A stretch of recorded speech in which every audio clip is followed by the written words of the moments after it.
Because see me, it belongs to us. Something that it belongs to you. You shouldn't be tired see of me. it. Why? I feel like that conversation is. So we shouldn't talk about No, I'm Highlife. coming. So UNESCO shouldn't do what they want to do. Would you allow me land? I feel like this conversation keeps draining me when I'm talking about it.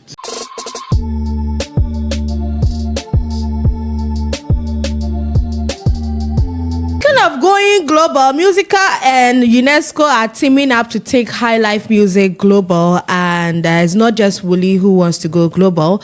Now, the Musicians Union of Ghana, MUSIGA, recently met with Edmond Mokwala, who is UNESCO's country representative for Ghana, to discuss the nomination of Ghana's iconic Highlife music for inclusion on UNESCO's list of intangible cultural heritage. Now, this recognition is expected to boost Highlife's global profile and unlock economic opportunities for Ghanaian musicians and the nation. Now, there were key members that attended, including Bessa Simons, Madam Abena Ruti, the second vice president, and that's Mr. S.K. Ajiman, the general secretary, also was there. And others included culture specialist Mr. Carl Ampa, Dr. Samantha Hollingworth of MUSIGA, and so many. Now, the meeting actually precedes the She Rhythms Ghana Festival, which is set to take place from December 4th to 6th, 2025, and it's going to celebrate Ghana's musical heritage, particularly the contributions of women in music. So this is what MUSIGA is on to now. Highlife. Highlife is back again in the conversation. Do you guys think it's too late or it's never too late? Because right now we all know it's obvious. We don't even have to sit here and lie to ourselves that the sound has been contemporized so much. It has gone through so much filtration that it gets quite difficult to actually pinpoint a particular sound to have an authentic Highlife tune. Yes, so since music is evolutionary, it has to go through a lot of changes. Anything on earth goes through a lot of changes. Even human beings, some believe we have evolved. And as a human being, you evolve, you move from one step to another, you bear children, yes. So that is it. If Highlife too has been able to give birth to a lot of children, we have Burger Highlife, you mentioned one contemporary Highlife, gospel Highlife, and a lot of them now. It is good, but the important aspect is that it has been recognized by UNESCO because in Africa, I think it's Zimbabwe that has an intangible thing being recognized by UNESCO. Then the rest are from Asia. They do not do that easily. So for them to be able to identify Highlife as an intangible culture trait that they solely attributed to Ghana, it is a win for us. It is up to us. But teacher, are we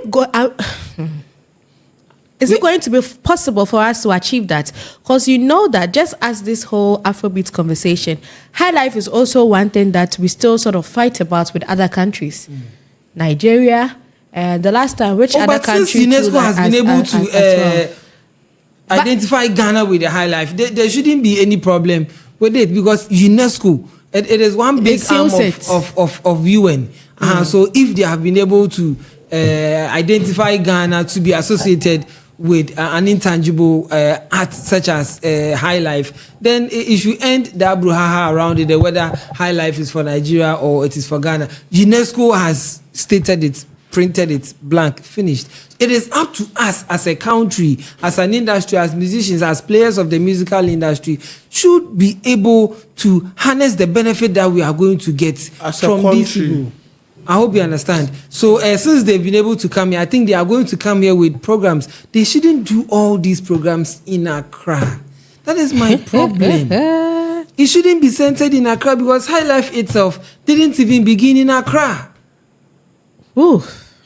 I hope you understand. So these people, when they came, were they taken to the places that Highlife started from? Were they introduced to people that have played a key role in developing or bringing Highlife to where it is now? They just came, they did the conference, and they have gone back. What step are we going to take again? Are we going to see other workshops involving the pioneers of Highlife mixing with what we have now, that is when we are seeing the benefits of what UNESCO is going to do. It shouldn't be a mere program. They came to do a program here and they are gone after it. It's written in a book and nine. No, that is not what we need. We need to see a progression. They did this, they came here, UNESCO came. We are aware Highlife has been made part of the intangible. What's next? They should bring in things that is going to develop that journal, going to take the journal up there. People are going to see it, feel it, and even attribute it more to Ghana, accept it, because as you said, the Nigerians are going to contend with it. That no, we don't agree. Probably Mr. ABC also did Highlife in Nigeria before. But for them, I think their case, they've lost it before coming, because the likes of, I think the last prominent person that spoke on this was Chief Pitidochi, where he mentioned some key Highlife pioneers here in Ghana, where he mentioned the fact that some Nigerian Highlife music pioneers came down here to, learn from them, especially with the instrumentation. You know, with Highlife, it's more of the instrument, and that actually embodies the whole sound. So I think for them, their case... And most of them even took bands from Ghana to Nigeria to go and work with artists. Over there. So, Sika, it is up to us. That is our problem. Ghana, we get opportunities. We get a lot of opportunities from these world bodies, from the UN, UNESCO. They bring us a lot of opportunities. But how we are able to harness it is our problem. That is why last week I was very... with the sense that my senior man said, it is our problem how to harness these opportunities to make them realities. That is our problem. I think we should work on that, because opportunities there, we get a lot. And this is another one. It's a very big opportunity. We should find ways and means that we are going to tap into that opportunity and make something good out of it for the Highlife journal. Even probably teaching it in our schools.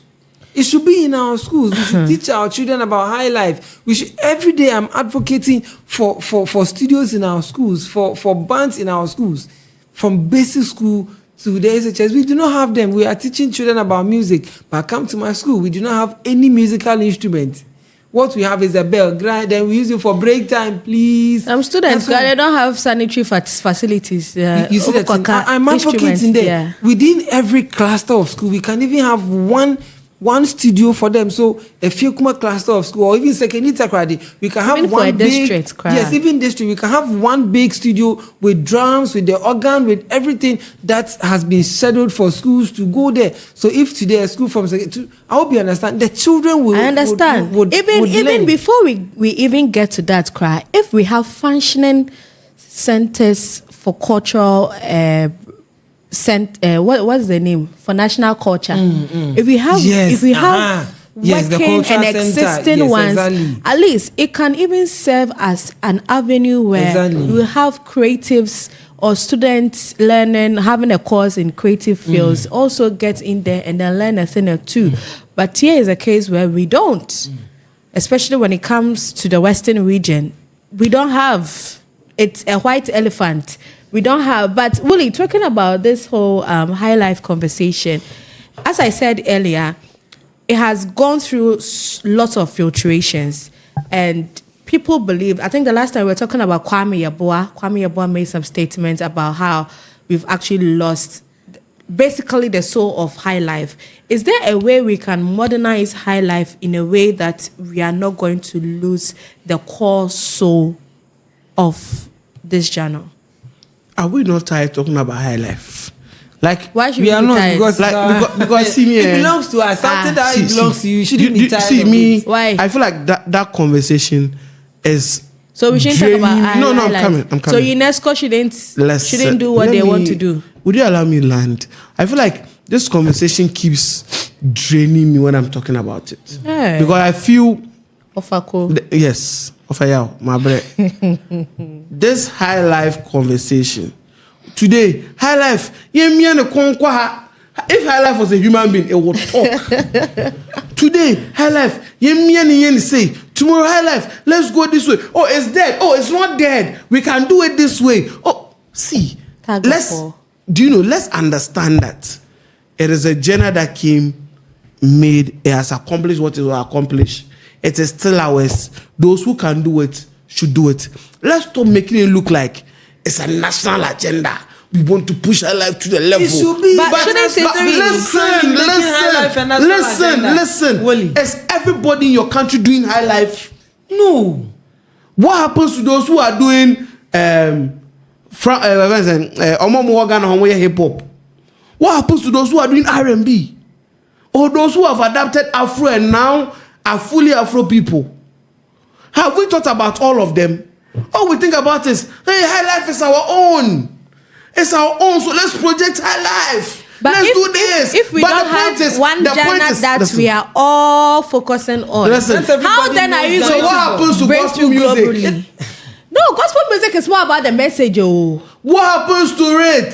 What happens to them? When you bring gospel music, that one you can't bring it in because somebody can make a reggae gospel. What are you trying to tell the person?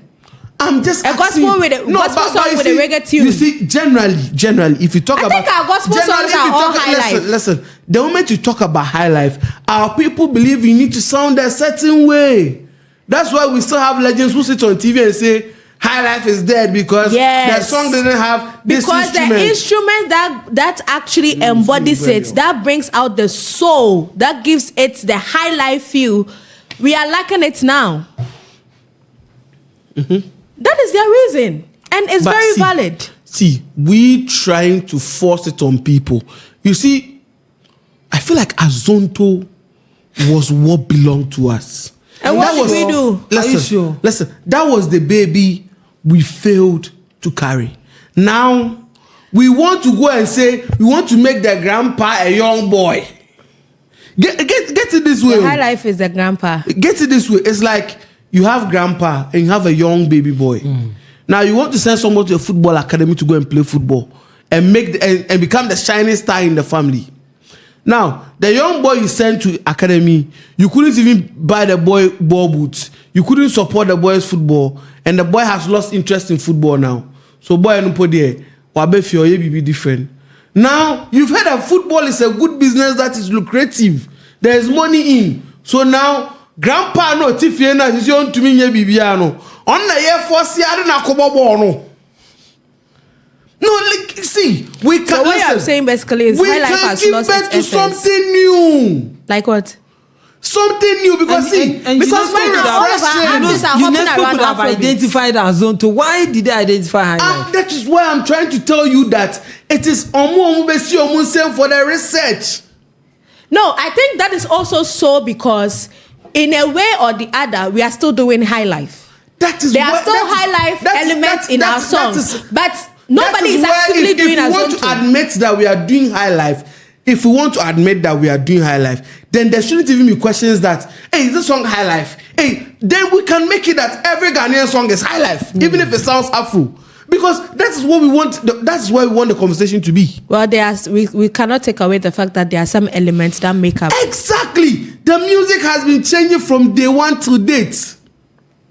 When they were doing our best Highlife, they brought Boga Highlife.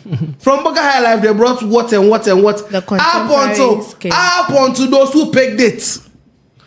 To the choir musicians and the rest who picked the baton and also went somewhere else with it. And now there are new crop of artists who are picking the music and doing whatever they are doing. But we always sit to question ourselves that, hey, is this Highlife? Are we doing Highlife? So at the end of the day, even if our music is to go international, we still don't believe that it is Highlife. So I'm just saying, in a way, for us to stop the whole Highlife dragging, Highlife wabre. Because every day you are pulling him, quattro pulling.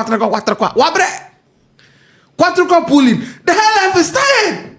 So the best we should just leave the we should just leave it if we can give birth to some, like the way they were able to name Gollywood and Gollywood or if see, that's what I'm saying. If there is something new in our music that could spark up or something new to be built, I feel we should project that, because Highlife,